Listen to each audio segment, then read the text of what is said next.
Before gods had names, οι τάξεις επί της ακμής γενέσεως έστεκε.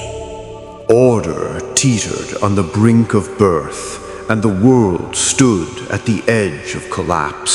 Η ιστορία του Θεού ως εκφωτός εγεννήθη, αλλά το τίμημα αυτού εν πόνο απέδωκε.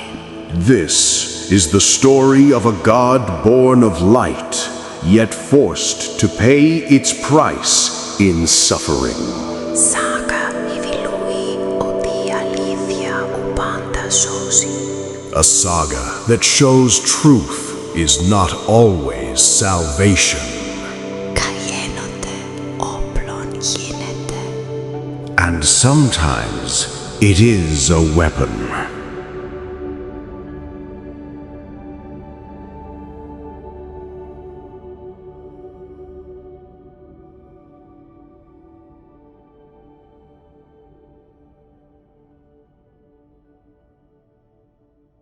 In the beginning, before time was measured by the beating hearts of mortal beings, the cosmos was immersed in a kind of harmonious disorder.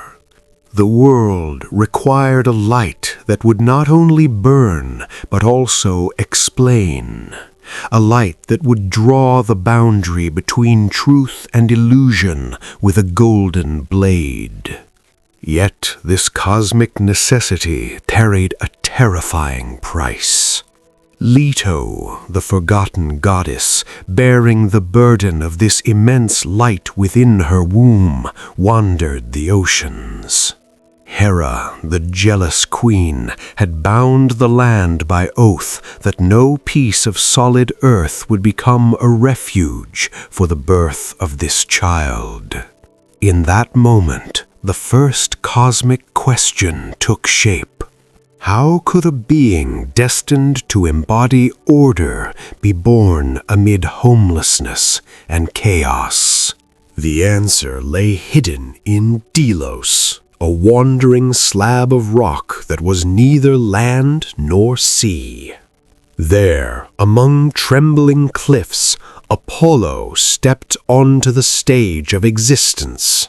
With his first cry, the Greek archipelago was drowned in a liver-red light. But he was no ordinary infant.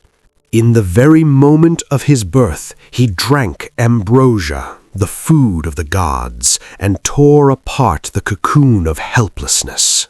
He rose with a bow in his hand and a lyre upon his shoulder. The tremor that began with his birth was not merely a physical phenomenon. It was the birth of clarity in the face of ambiguity. But was this clarity meant to be saving or destructive? Apollo did not wait to come into power. He reclaimed power. He hastened toward Delphi, where Python, the ancient dragon and dark child of the earth, had coiled itself around the mouth of prophecy. Python was not merely a monster, it was the embodiment of corruption and obscure prophecies.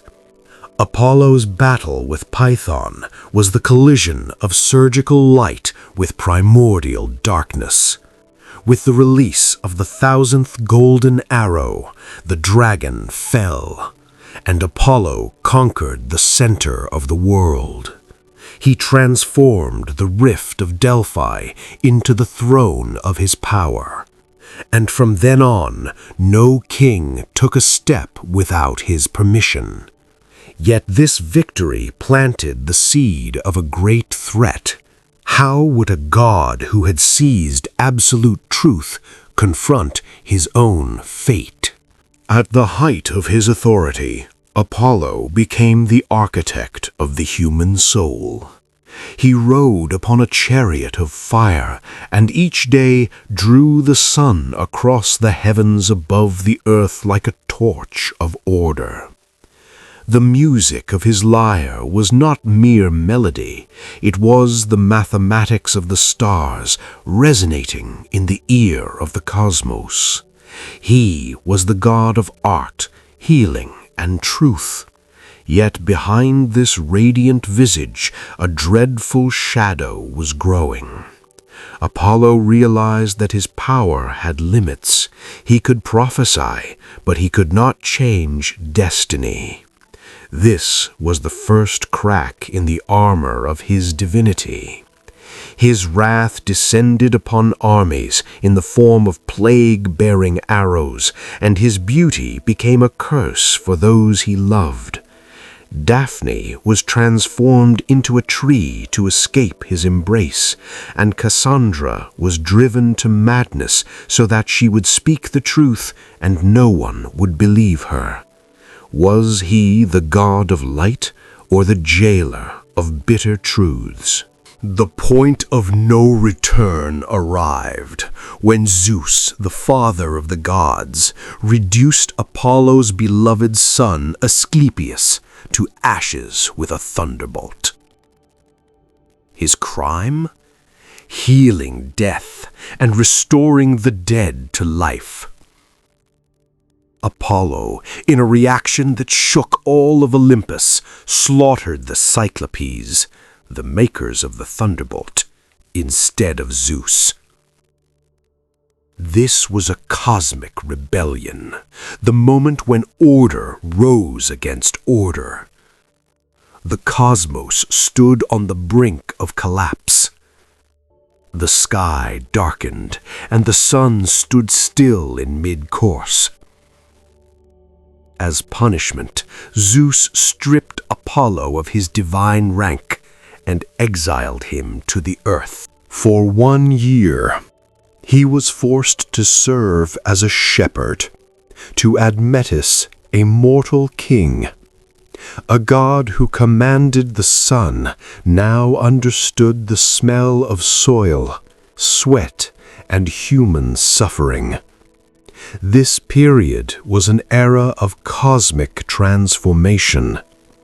Among sheep and fields, Apollo realized that true glory does not lie in the gleam of gold, but in the understanding of mortality. He learned that compassion is superior to naked truth. When he finally returned to Olympus, he was no longer the former arrogant god. He had been transformed into mature wisdom. As the ages passed, Apollo shifted from the imposing figure of an archer warrior into a more abstract form. He departed from physical embodiment and became the spirit of civilization and human logic. The temple of Delphi fell silent, but his whisper remained in the mind of every scientist and artist. He consciously chose no longer to dwell among the clouds, but to dissolve into lines of music and cosmic equations. The end of his path was neither annihilation nor death. It was a flowing immortality. With his presence, the world lost absolute bewilderment and gained meaning instead. Apollo taught us that light is not always warm. Sometimes it is cold and sharp in order to show the way.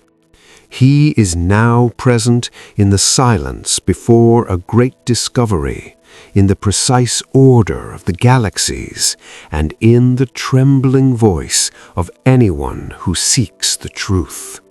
He is a sun that no longer needs a chariot, for it shines in the heart of every consciousness. His legacy is a vibration maintained between sacred wrath and wise serenity, a balance that prevents the world from falling into eternal darkness.